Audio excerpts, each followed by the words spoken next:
वीरानी grocery store. London के एक posh इलाके में एक इंडियन स्टोर था जिसके मालिक थे जयेश वीरानी। वो और उनकी पत्नी शिल्पा वीरानी अक्सर दोनों स्टोर पर ही पूरा दिन बिताते थे। थोड़ी एक्स्ट्रा इनकम के लिए उन्होंने स्टोर को 24/7 खुला रखने का फैसला किया था, पर नाइट शिफ्ट के लिए स्टाफ मिलने तक उन दोनों को ही मैनेज करना था। एक संडे की रात जब शिल्पा उनके घर चली गई और दिन में काम करने वाला स्टाफ भी उसके घर जा चुका था, स्टोर पर जयेश अकेले थे। रात करीब 1 बजे उनकी भी आंख लग गई। कुछ देर बाद कुछ आहट हुई तो जयेश की नींद खुल गई। वो तुरंत चौकन्ना हुए और पूरे स्टोर पर नज़र डाली। उन्होंने देखा कोई भी नहीं था, सामान भी सब ठीक ही लग रहा था। उनकी नज़रें सामने टेबल पर रखी एक कॉफ़ी पर पड़ी। टेबल पर रखी कॉफ़ी गर्म थी और पास ही के कैफ़े की थी। उसके साथ एक कागज़ था जिसमें लिखा था विथ लव। जयेश को थोड़ा अजीब लगा क्योंकि उनके अलावा वहाँ कोई भी नहीं था। तो ये कॉफ़ी कौन लाया? उन्होंने अपनी दुकान की ड्रॉर में रखे पैसे चेक किए। सब कुछ अपनी जगह पर था। उन्हें लगा शायद शिल्पा ने ऑर्डर की होगी ऑनलाइन और उन्होंने कॉफ़ी पीने के लिए उठा ली। फिर थोड़ा मन में शक हुआ, पर इस वक्त शिल्पा को फ़ोन कर डिस्टर्ब करना नहीं चाहते थे, इसलिए उन्होंने वह कॉफ़ी पी ली। अगले दिन सुबह जब शिल्पा दुकान पर आई तो जयेश ने उनका धन्यवाद किया और कहा, अच्छा हुआ तुमने कॉफ़ी भिजवा दी, वरना मैं तो सो ही गया था। यह बात सुनकर शिल्पा की ललाट पर कुछ सिलवटें आ गई। उसने कहा, कॉफ़ी? मैंने तो कोई कॉफ़ी नहीं भिजवाई। अब जयेश और शिल्पा काफ़ी घबरा गए थे। आखिर ये सब हुआ कैसे?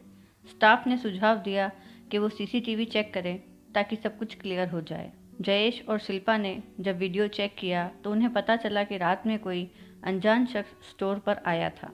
दोनों ध्यान से देखने लगे। पूरे काले कपड़ों में और कैप लगा रखी थी। ग्लव्स भी पहने हुए थे तो शक्ल ठीक से दिख नहीं रही थी। पर उस वीडियो में एक अजीब बात दिखी कि वह शख्स स्टोर में और कुछ नहीं ले रहा था, सिर्फ और सिर्फ उसने जयेश के बैग को हाथ लगाया था। उसने बैग में से 1 से 2 संतरे निकाले, कुछ बर्फियां अपने जेब में डाली, टेबल पर कॉफ़ी रखी और दुकान से बाहर चला गया। जाते जाते बाहर के डस्टबिन को बजाया ताकि जयेश की नींद खुल जाए। जयेश और शिल्पा दोनों को कुछ समझ नहीं आ रहा था। अगर चोर था तो बस कुछ बर्फ़ी और एक संतरा लेकर क्यों गया? दरअसल शिल्पा और जयेश के घर के गार्डन में एक संतरे का पेड़ है। उसी से उतारा गया संतरा वह था और वह बर्फ़ी शिल्पा ने खुद बनाई थी। शिल्पा हमेशा जयेश के टिफ़िन बैग में 2 से 3 बर्फ़ियाँ और संतरे दिया करती थी। इसे एक इत्तेफाक समझकर दोनों ने भुला दिया। अगली रात फिर यही सब हुआ। अब लगभग 2 से 3 दिन हो चुके थे। दोनों ने सोचा कि पुलिस को इसमें इन्वॉल्व किया जाए, लेकिन जब कुछ चोरी हो ही नहीं रहा था, सिर्फ कुछ संतरों और बर्फ़ी के अलावा, तो पुलिस को इन्वॉल्व करना ठीक नहीं समझा। तब शिल्पा ने एक तरकीब सुझाई कि वह दुकान के अंदर ही छुप जाएगी और जब वह अनजान शख्स रात में दुकान में आएगा तब वह दोनों उसे पकड़ लेंगे। दोनों ने ऐसा ही किया था। अब रात के करीब 1 बजे वह चोर दुकान में आया। जैसे ही उसने जयेश के बैग में हाथ डाला, शिल्पा ने उसे दबोच लिया। चोर बहुत घबरा गया था। उसने सोचा भी नहीं था कि ऐसा कुछ हो जाएगा। दोनों ने उसे पकड़कर एक कुर्सी पर बांध दिया और पूछना शुरू किया, कौन हो तुम? कोई जवाब नहीं मिला। फिर भारी स्वर में जयेश ने दोबारा पूछा, बताओ वरना मैं पुलिस को बुलाता हूँ। तभी चोर बोला, मेरा नाम एली है। आवाज़ एक लड़की की थी। दोनों ने घूर कर देखा। तुम रोज़ हमारी दुकान से बर्फ़ी और संतरे क्यों चुरा रही थी, बताओ? शिल्पा ने पूछा। एली ने कहा, मैं नहीं बता सकती, सॉरी आंटी। शिल्पा ने कहा, तुम मुझे नहीं बताओगी तो मुझे पुलिस को बुलाना पड़ेगा, फिर उन्हें ही बता देना। फिर एली ने बताना शुरू किया। एली ने कहा, दरअसल मेरी एक बेटी है।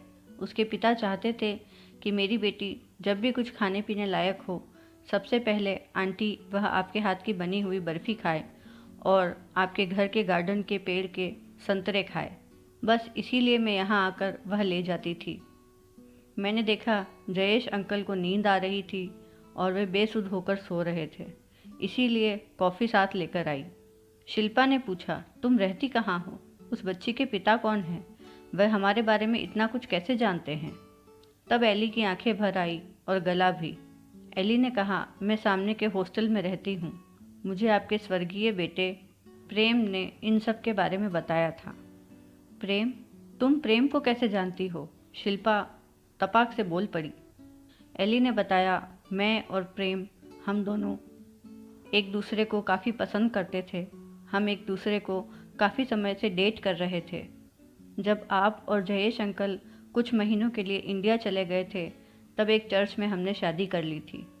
पर इसके पहले कि प्रेम आपको कुछ बता पाता, उस एक्सीडेंट में वो इस दुनिया से चल बसा और मैं प्रेग्नेंट थी।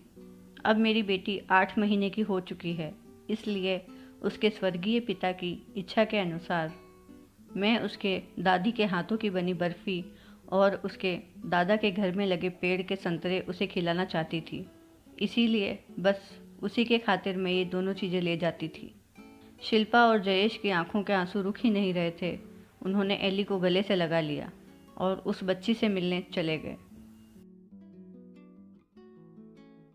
आप सभी को वीडियो पसंद आया तो प्लीज़ लाइक कीजिए, कमेंट कीजिए और सब्सक्राइब कीजिए। बेल आइकन को प्रेस करना ना भूलें ताकि आप और वीडियोस देख पाएँ।